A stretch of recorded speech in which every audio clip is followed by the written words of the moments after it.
Hey everybody, this is Ashley with Publish with Ashley, and I was going to show you how to play with layering and transparency and making a fun love and travel journal. So this could be a cover for, a journal. Maybe you want to aim it at the seashore, or maybe you have like a picture of the Eiffel Tower in the back or something. You can add to this, but the idea is to kind of show you how I make my back covers definitely more interesting, and even my front covers, adding texture or different things to them. So this is how we're going to do it. I'm going to show you how to make basically this cover. I wanted to say that I've downloaded a lot of these fun vintage papers. You can buy some. Creative Fabrica has a ton of them. You can actually get some of these on public domain, at least maybe not as pretty as this, but definitely just one color. So you could get like something like this, but not necessarily pink. It might be just black and white, which will probably be fine for this sort of thing that we're going to do with layering different colors and different textures. But you can find this stuff public domain. I was over here, and this is US public domain. It's the public domain nypl.org. Okay, so this is actually the New York Public Library, and they have this visualization. So there's like, if you click on any of these tiny graphics, it'll bring pictures, documents, like these are like old Bible pages, all sorts of stuff that you can use. There was some pretty flowers and stuff down here. So like right here, I don't know if you can, let's see if we can get some of it, like right here. So this is like public domain drawings that someone drew this flower a long time ago. But stuff like this is all public domain. You can use all of this, and I don't use it necessarily as the main elements, but I use it in the backgrounds, and I do layering, and I'll show you how I'm doing that. You can do this in Canva, you can do this in PowerPoint. It's the same type of process in the sense you just change the transparency. So let's start at Canva Home, and I am going to create. You want to hit Customs, Create a Design, Custom Size. I've been showing you the 8 by 10, I think it was 120 pages here. So let me pull this over. I had it opened a minute ago. Where'd it go? Oh, here it is. Okay, I'm going to pull this over and show you. Sorry, it's taking a second to pull over. Okay, so this is my cool cheat sheet. You guys have seen this. I have a playlist. If you haven't seen my playlist on YouTube on cover creation, go and do that. I'm going to show all sorts of ideas. So 16.25, 10.25, and a 0.27 for the spine. So those are kind of the numbers you need to know. Now, when you're doing Canva and you're doing this, you want to do your Canva in inches, and you want it to be, because you're going to download it as a PDF. So PDF, it kind of goes to inches. If you're downloading it as a JPEG or in PNG, that's pixels. But with the PDF, you want it, because that's what you're going to need to upload to KDP as a PDF, you want it in inches. So 16, 10.25, so I'm creating it. And once it is creative, how I'm going to do it is I just discovered this nifty tool. See, we all learn new things. So I've shown you the show rulers before, but I learned you can add a line. So there's my line. The spine is going to be 0.27 at least. That's the spine, but I'm going to overlap because that's how I know I want to create this cover. So I'm not going to fiddle with that right now. But there's a center line, so I know where my center of this kind of book is. Now what I'm going to do is I am going to go into uploads, and how I have this created is I have dropped this map. Here, let me delete that. I'm going to double click it so that it goes small. Oops, I clicked it twice. Okay. So I'm just going to extend it like that, and I want to go over to this line.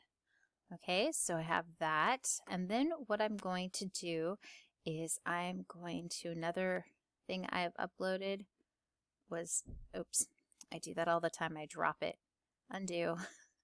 I'm just going to click it, and it's going to, if you bring it over, it'll drop it into the same box, and I don't want that. So go over there, and I have that. So now to create that effect you saw, what I'm going to do is I'm going to make sure I'm clicked on this top layer, and I'm going to change the transparency so you can kind of see that map behind it. So it looks kind of vintage, and this looks really well with the vintage papers and the vintage maps, because it looks really nice to have kind of those overlays or different overlays. And you can do this with all sorts of things. Like there's these pattern pages, and you can do, I was fiddling with putting her behind this instead of a map. You can just do all sorts of fun stuff. So think about it, because it can really make your stuff stand out, especially the backs. Most people's backs of their journals and things are so boring. It's just a blank color. And this can really make your journal stand out and look much higher quality, especially if you're using the matte finish.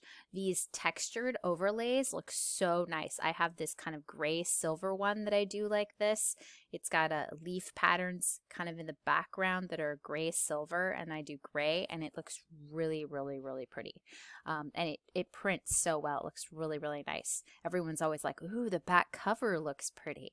So, you know, if they're like happy about your back cover, you know, you can really make people happy by doing just a little bit more effort to really make them stand out and look much higher quality. All right, so how did I get the front? So what I decided to do with the front is I was looking for, let's see if hopefully I can find the same background. I was just looking for like a background. I think I had travel up at one point in time. Let's see if I can probably find, oh, I guess I didn't have it. Maybe it was in elements. Anyway, I will look for the the travel elements I had. So I had picked this one, and this one, just because they were free and cute. And the only problem I have with this, there we go, is that I moved the little thing. There's probably a way to lock it. And so I had this one in the back, this one kind of down here, and this one over here, and I moved the position. You can move the position. I'm going to move him forward. Okay. And then I just kind of tilted, made it a little bit smaller. I think I left that kind of as is. Made that a little smaller, and maybe tilt like, maybe tilt the other way. Yeah, kind of tilt like that. And I don't want it to go over. And maybe I'll make that a little bigger. Okay, you can fiddle with it till you like it. So there was those, and then I found let's see, I think it might have been in photos. Ah, yeah, here we are. I found it. It was in photos, this kind of recently used image. So I dropped this, and I just made it big enough and moved it over so that it worked like that. And then I put the position all the way to the back. And then what I did is I just took, and I just used a rectangle, so I don't want to have to search for it. So I'm just going to hit rectangle, and this rectangle will come up. And I'm going to go over here and move it and drop it on. Make it fill the page. Position, I'm going to send it to the back, but then I'm going to move it forward just one. Okay, now what I'm going to do is I did this pink. I think I ended up liking this pink the best. And you can fiddle with it. I'm going to fiddle with the transparency now. So it has a little texture. Now you could do it all pink, or maybe you find something different in the background, but I just thought this kind of looked nice, maybe a little beachy.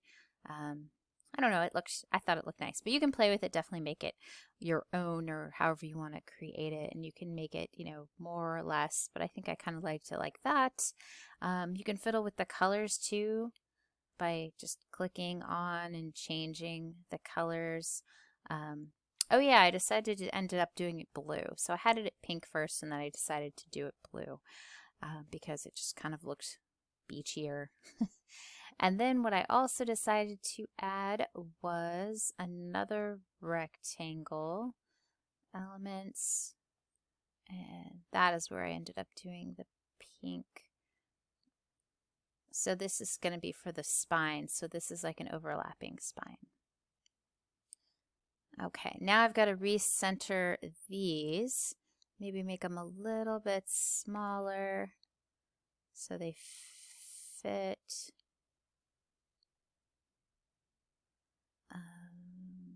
Pull him up a little bit, pull him over a little bit, and then I'm going to hit shift and select all of them.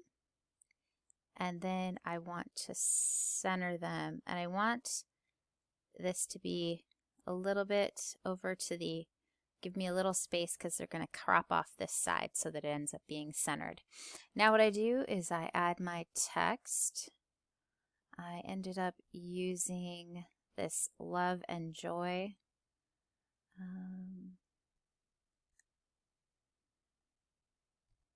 Sometimes I can't get the things to move. Undo. Here. You can always, sometimes if you can't grab it, I use the arrows, so I'm just using the up-down arrow to make it work. Sometimes if I get frustrated with it, I just do that so that I don't have to fiddle with it. I'm going to hit delete, and then I'm going to change the text to be love and travel, and I want it to fit all in one line, so I made it smaller. I think I ended up with like 100. I want it a little smaller.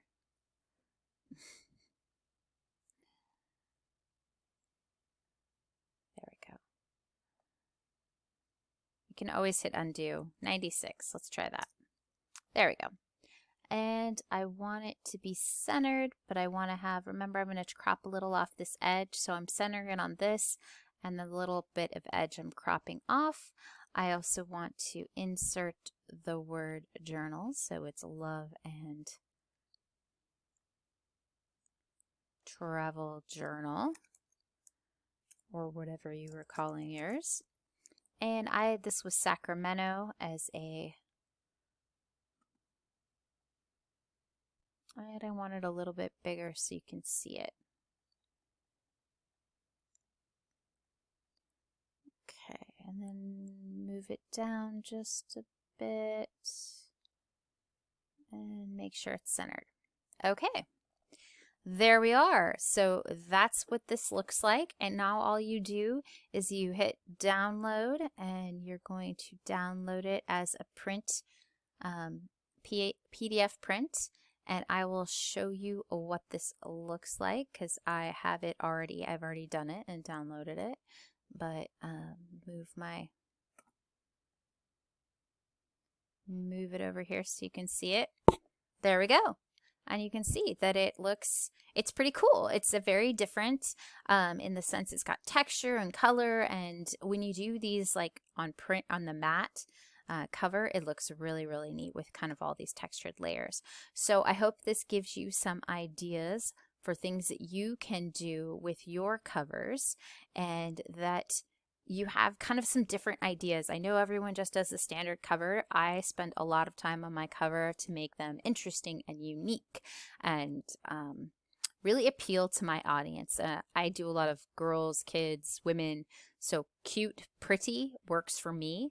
You may not want cute, pretty because if you're aiming at a male audience, you might go something a little bit more bold or bolder colors.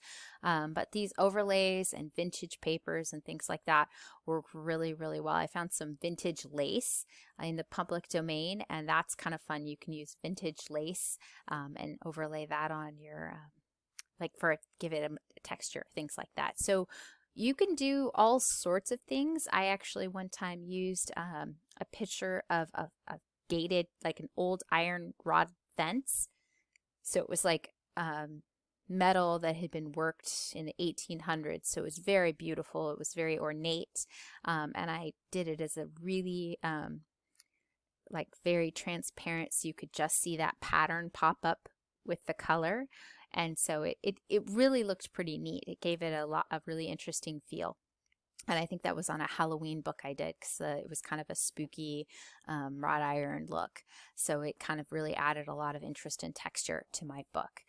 Anyway, so I hope this is helpful. I hope you can learn how to make more and different and interesting and great covers so that your books stand out. And make sure to check out the rest of my YouTube channel. Like, subscribe, please. And I will see you in the next video.